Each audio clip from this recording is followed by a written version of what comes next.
روافض ہیں وہ یہ کہتے ہیں کہ سورۃ اللیل کی آخری 5 آیات حضرت سیدنا علی رضی اللہ تعالی عنہ کے حق میں نازل ہوئی، حالانکہ اہل سنت کے علماء مفسرین کا اجماع ہے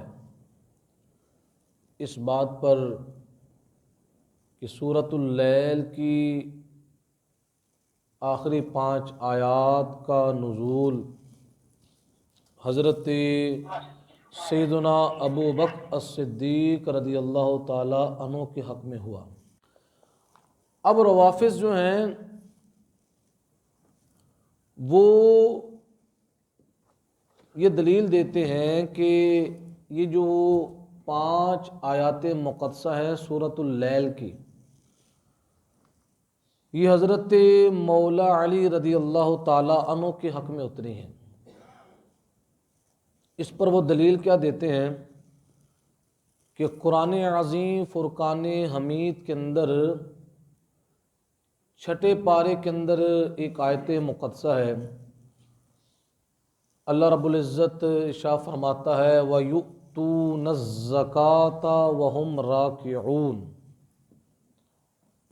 کہ وہ لوگ زکوٰۃ دیتے ہیں حالت رکوع کے اندر۔ کس حالت کے اندر؟ جس وقت وہ نماز کے اندر حالت رکوع میں ہوتے ہیں اس وقت وہ کیا کرتے ہیں؟ وہ زکوٰۃ دیتے ہیں، یعنی اپنا مال راہ خدا کے اندر خرچ کرتے ہیں۔ اب اس آیت کا پس منظر وہ اس طرح بیان کیا جاتا ہے کہ حضرت مولا علی رضی اللہ تعالی عنہ نماز پڑھ رہے تھے، نماز کی حالت کے اندر آپ نے ایک سائل کو اپنی انگوٹھی صدقہ کر دی۔ آپ نے اپنے ہاتھ کے اندر انگوٹھی پہنی ہوئی تھی، حالت رکوع میں تھے، تو آپ نے عمل کثیر کے بغیر عمل قلیل کے ساتھ، کیونکہ نماز کے اندر عمل قلیل کی اجازت ہے، تو آپ نے عمل قلیل کے ساتھ حالت نماز کے اندر آپ نے اس انگوٹھی کو کیا کیا؟ اللہ کے راستے کے اندر اس سائل کو دے دیا۔ اب یہ جو اس آیت مقدسہ کے شان نزول کے اندر یہ بات جو کہی جاتی ہے یہ ایک الگ موضوع ہے کہ حضرت امام فخر الدین رازی نے تفسیر کبیر کے اندر اس کا بہت شد و مت سے رد کیا، اس بات کا ہم اس طرف نہیں جاتے، لیکن اس آیت کو لے کر روافض یہ کہتے ہیں کہ مولا علی رضی اللہ تعالیٰ عنہ حالت رکوع کے اندر تھے اور آپ نے حالت رکوع کے اندر انگوٹھی جو تھی وہ سائل کو صدقہ کر دی، جس پر اللہ تعالیٰ نے فرمایا وَيُؤْتُونَ الزَّكَاةَ وَهُمْ رَاكِعُونَ، کہ وہ زکوٰۃ دیتے ہیں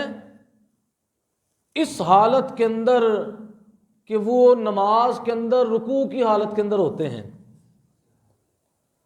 اب اسی آیت کو سورۃ اللیل کی آیات کے ساتھ روافض ملا کر استدلال کرتے ہیں، کہتے ہیں سورۃ اللیل کی آیت کے اندر اللہ تعالیٰ فرماتا ہے وَسَيُجَنَّبُهَا الْأَتْقَى، کہ جو بہت بڑا پرہیزگار ہے اس کو دور رکھا جائے گا۔ وہ پرہیزگار کون ہے؟ الذی یؤتی مالہ یتزکا، جو اپنا مال راہ خدا کے اندر خرچ کرتا ہے کہ وہ مال کیا ہو جائے؟ ستھرا ہو جائے، مال کیا ہو جائے؟ اب روافض جو ہے جو 6 پارے کی آیت ہے اس کے ساتھ ان آیات کو ملاتے ہیں کہ اس آیت کے اندر اللہ فرماتا ہے وَيُؤْتُونَ الزَّكَاةَ وَهُمْ رَاكِعُونَ کہ مولا علی حالت رکوع کے اندر مال کو دے رہے ہیں، مال کو رائے خدا کے اندر دے رہے ہیں، اور وہ مال کیا تھا؟ ستھرا مال کیا تھا؟ اب یہاں بھی اللہ فرماتا ہے کہ جو سب سے بڑا پرہیزگار ہے وہ کرتا کیا ہے؟ وہ اپنا مال رائے خدا کے اندر خرچ کرتا ہے تاکہ مال کیا ہو جائے؟ ستھرا ہو جائے۔ اب ان دو آیتوں کے تناظر کے اندر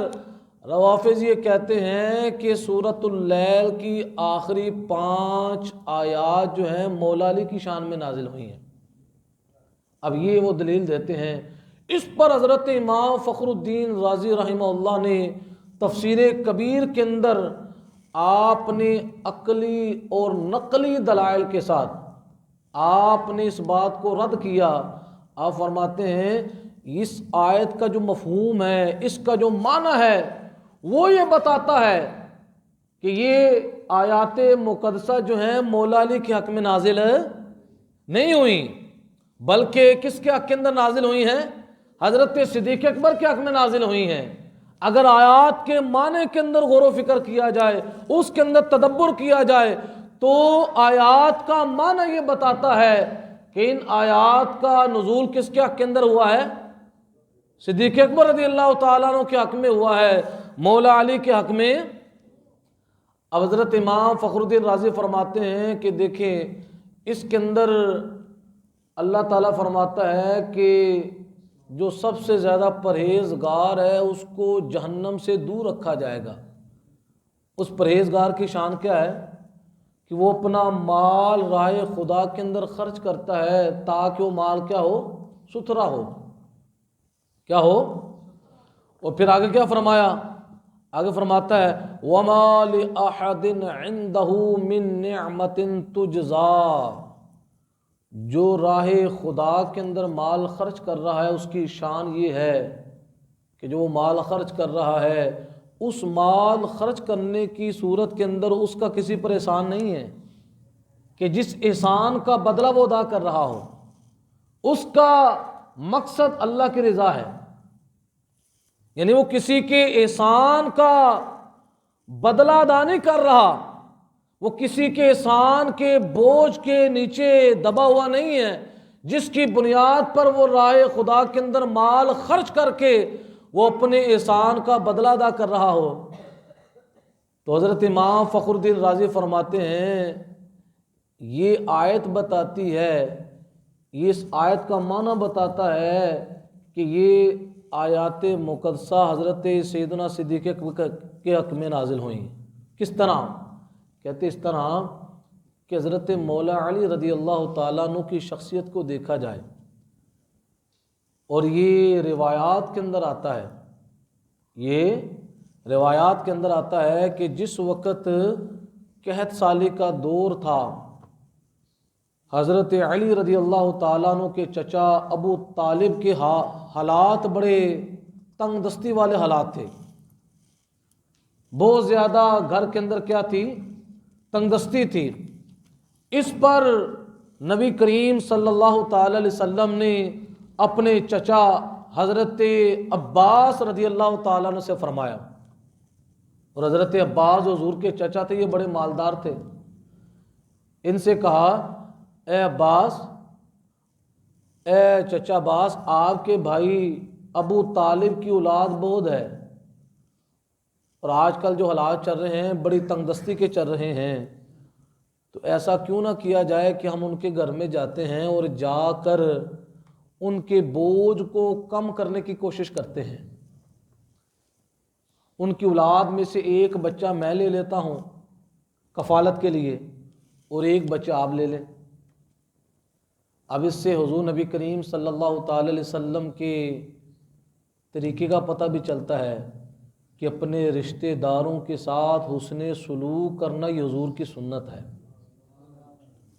کچھ لوگ باہر تو بہت زیادہ کرتے ہیں، باہر لوگ کہتے ہیں یار یہ بندہ بڑا سخی ہے، لیکن رشتہ داروں کے اندر پتہ بھی اس کو ہوتا ہے کہ میرا چچا، میرا ماموں،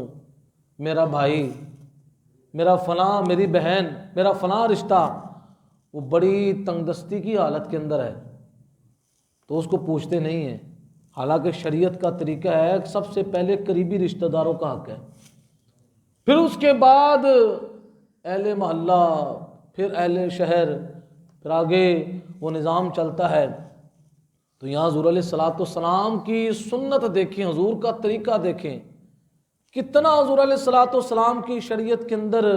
محبت کا انداز ہے کہ خود اپنے چچا کو کہا، حضرت عباس کو کہا کہ آپ کے بھائی ابو طالب کے حالات بڑے کمزور ہیں، تو ہم دونوں جاتے ہیں اور جا کر ان کے بوجھ کی کمی کا باعث بنتے ہیں۔ تو جس وقت نبی علیہ الصلوۃ والسلام اور حضرت عباس دونوں ابو طالب کے پاس گئے اور جا کر کہا ہم چاہتے ہیں ایک بیٹا میں لے لوں اور ایک بیٹا چچا عباس لے لے تاکہ آپ کے بوجھ کے اندر کمی آ جائے۔ تو اس پر نبی کریم صلی اللہ علیہ وسلم کے چچا ابو طالب نے کہا تم میرے لیے عقیل کو چھوڑ دو، عقیل کے علاوہ جس کو لینا چاہتے ہو اس کو لے لو۔ تو نبی کریم صلی اللہ تعالی علیہ وسلم نے حضرت علی کو اپنے سینے سے چمٹا لیا۔ کس کو چمٹا لیا؟ حضرت مولا علی سرکار کو اپنے سینے سے چمٹا لیا، اور حضرت عباس نے حضرت جعفر کو اپنے ساتھ لے لیا۔ اب حضور علیہ الصلوۃ والسلام کس کی کفالت فرماتے؟ حضرت مولا علی کی، اور حضور علیہ السلام کے چچا عباس حضرت جعفر کی کفالت فرماتے۔ اب حضرت امام فخر الدین رازی فرماتے ہیں کتاب و سنت سے یہ بات ثابت ہے کہ مولا علی رضی اللہ تعالی عنہ کی جو شخصیت ہے اس پر تو حضور کا احسان تھا کہ حضور نبی کریم صلی اللہ تعالی علیہ وسلم ان کو کھلاتے، ان کو پلاتے، ان کے معاملات کا لحاظ رکھتے، ان کی کفالت فرماتے۔ تو اس آیت مقدسہ کے اندر تو اللہ فرماتا ہے کہ جو رائے خدا کے اندر اپنا مال خرچ کر رہا ہے وہ اس وجہ سے خرچ کر رہا ہے کہ اس کا کسی پر احسان نہیں کہ جس کا وہ بدلہ ادا کر رہا ہو، جبکہ مولا علی رضی اللہ تعالیٰ عنہ کی شخصیت کو دیکھا جائے وہ تو خود احسان کے نیچے ہیں، وہ تو کیا ہے؟ اب آیت کا معنی یہ بتاتا ہے کہ جو رائے خدا کے اندر اللہ کی بارگاہ کے اندر مال خرچ کرتا ہے وہ کسی کا بدلہ ادا کرتے ہوئے ادا نہیں کر رہا، جبکہ مولا علی رضی اللہ تعالیٰ عنہ تو حضور علیہ الصلوۃ والسلام کے احسان کے تحت تھے۔ لہذا آیت کا یہ معنی بتاتا ہے کہ یہ آیت مقدسہ جو ہے حضرت مولا علی کے حق میں نہیں ہے، جبکہ حضرت سیدنا ابو بکر الصدیق رضی اللہ تعالیٰ عنہ کی شخصیت کو دیکھا جائے، احادیث کے پیش نظر اگر ان کی شخصیت کا مطالعہ کیا جائے تو ان کی شخصیت کے اندر خود رسول اللہ صلی اللہ تعالی علیہ وسلم کی حدیثیں ملتی ہیں۔ یہ میں آپ کے سامنے ایک روایت بیان کرتا ہوں، یہ روایت جو ہے جامع الترمذی کی روایت ہے، اس کے راوی حضرت سیدنا ابو ہریرہ رضی اللہ تعالی عنہ ہیں۔ آپ فرماتے ہیں قال رسول اللہ صلی اللہ علیہ وسلم ما لأحد عندنا ید الا وقد کافیناہ ما خلا ابا بکر، کہ رسول اللہ صلی اللہ علیہ وسلم نے فرمایا ہم پر کسی کا احسان نہیں مگر ہم نے اس کا بدلہ دنیا کے اندر ادا کر دیا، جس نے دنیا کے اندر ہم پر احسان کیے تھے اس کا بدلہ ہم نے۔ اور یہاں پر احسان سے مراد شخصی احسان ہے، کیا ہے؟ شخصی احسان ہے کہ کسی شخص نے کسی سے کوئی احسان کیا ہو۔ یہاں پر قومی احسان مراد، جس طرح بعض دفعہ ایسا ہوتا ہے کوئی قبیلہ یا قوم کسی شخص پر احسان کرتی ہے تو وہ احسان ہوتا ہے قومی احسان۔ یہاں پر کس احسان کی بات ہو رہی ہے؟ جس طرح بندہ کہتا ہے یا فلاں خاندان نے میری مدد کی، فلاں خاندان والوں نے میری حمایت کی، مجھے سپورٹ کیا، اب وہاں پر جو احسان ہے وہ قومی احسان ہے، اور جب ہم یہ کہتے ہیں کہ فلاں بندے نے یار مجھ پر احسان کیا، اب اس احسان سے مراد کون سا احسان ہوتا ہے؟ شخصی احسان ہے۔ اب اس روایت کے اندر حضور نبی کریم صلی اللہ علیہ وسلم جس احسان کا ذکر فرما رہے ہیں اس احسان سے مراد شخصی احسان ہے، کہ جس شخص نے دنیا کے اندر مجھ پر احسان کیا تو نبی علیہ الصلوۃ والسلام فرماتے ہیں اس کا بدلہ جو ہے میں نے دنیا کے اندر ادا فرما دیا۔ آگے کیا فرماتے ہیں حضور؟ سوائے ابو بکر کے کہ ہم پر ان کا احسان ہے، اللہ انہیں اس کا بدلہ قیامت کے دن دے گا۔ اللہ اس کا بدلہ انہیں قیامت والے دن دے گا۔ اور آگے حضور علیہ الصلوۃ والسلام ارشاد فرماتے ہیں وَمَا نَفَعَنِي مَالُ أَحَدٍ قَطُّ مَا نَفَعَنِي مَالُ أَبِي بَكْرٍ، مجھے کسی کے مال نے اتنا نفع نہ دیا جتنا ابو بکر کے مال نے نفع دیا۔ اب اس روایت کے اندر حضور نبی کریم صلی اللہ تعالی علیہ وسلم حضرت صدیق اکبر رضی اللہ تعالیٰ عنہ کے احسان کو بیان کر رہے ہیں، اور ساتھ یہ بیان کر رہے ہیں کہ جتنا نفع مجھے ابو بکر کے مال نے دیا اتنا نفع جو ہے مجھے کسی کے مال نے۔ اب اس روایت سے معلوم کیا ہوا؟ کیونکہ آیت کے اندر جس کا ذکر ہو رہا ہے کہ جو رائے خدا کے اندر مال خرچ کر رہا ہے اس کی شان یہ ہے کہ اس کا کسی پر احسان ہے۔ اب جب کہ مولا علی رضی اللہ تعالیٰ عنہ تو زیر احسان تھے حضور علیہ الصلوۃ والسلام کے، کہ نبی کریم صلی اللہ علیہ وسلم ان کی کفالت کرتے تھے، اور اس احسان سے مراد دنیاوی احسان ہے، دینی احسان، وگرنہ دینی احسان تو ہر ایک کا،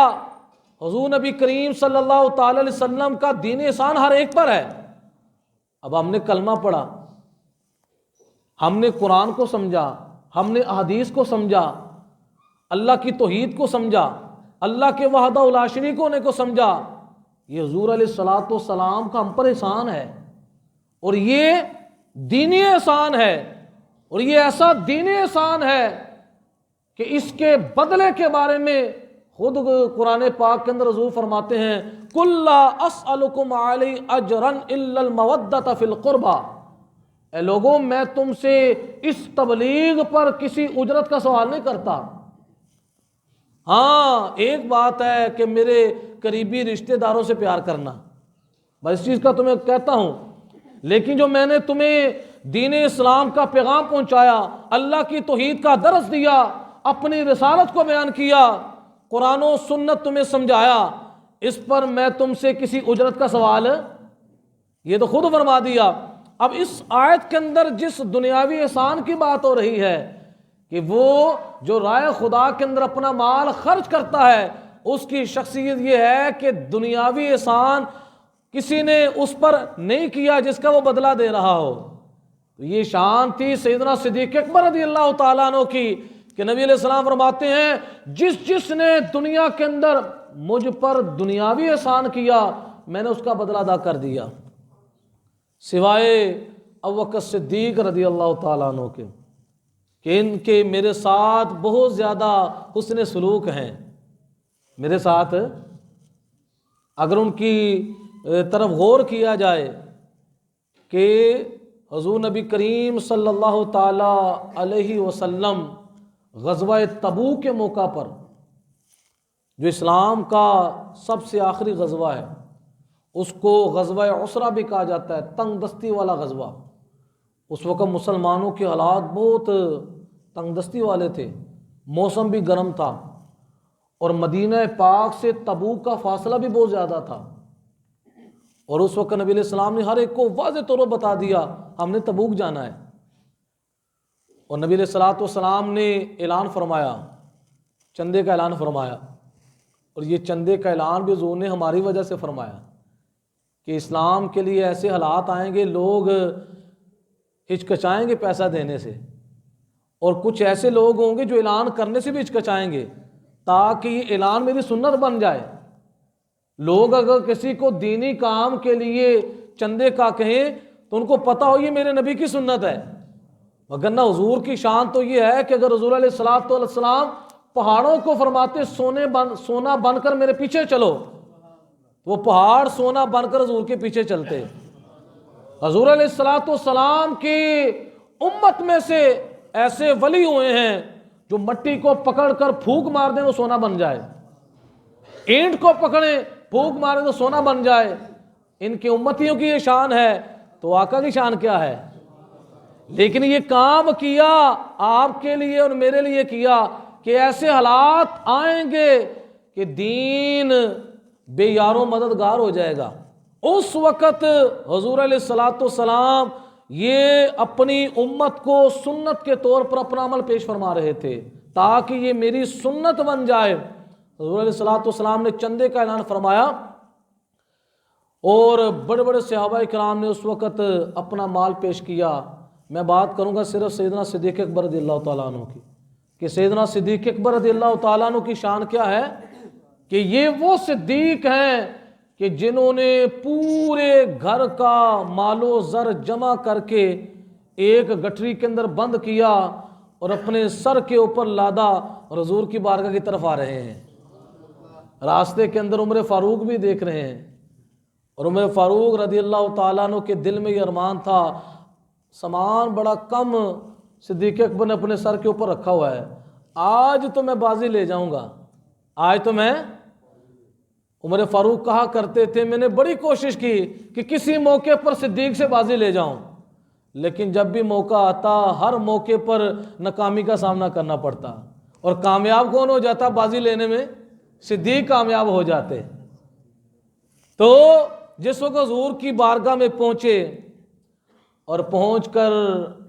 حضرت عمر فاروق رضی اللہ تعالی عنہ نے اپنا مال پیش کیا۔ حضور نے پوچھا اے عمر کتنا مال لائے ہو؟ کہا یا رسول اللہ صلی اللہ علیہ وسلم میں گھر کا آدھا سامان لے کر آیا ہوں، آدھا سامان گھر چھوڑ آیا ہوں گھر والوں کے لیے، اور آدھا سامان آپ کی بارگاہ میں لے آیا۔ تو نبی کریم صلی اللہ تعالی علیہ وسلم نے صدیق اکبر کو دیکھا کیونکہ ان سے بھی مال وصول کر لیا تھا، تو نبی علیہ السلام نے فرمایا اے صدیق آپ یہ بتائیں آپ کتنا مال لائیں اور گھر کیا چھوڑ کر آئے ہیں؟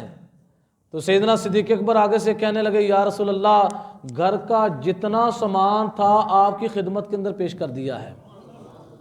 اور گھر کے اندر کیا چھوڑ کر آیا ہوں؟ اللہ اور اس کے رسول کی محبت چھوڑ کے آیا ہوں۔ اللہ اکبر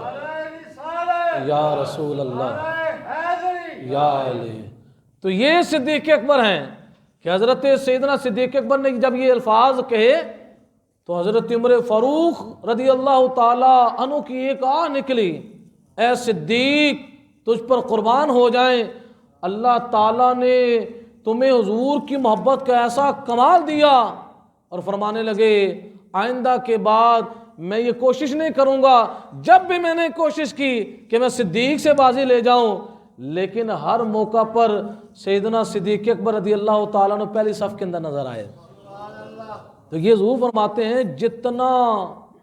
نفع مجھے صدیق کے مال نے دیا اتنا مجھے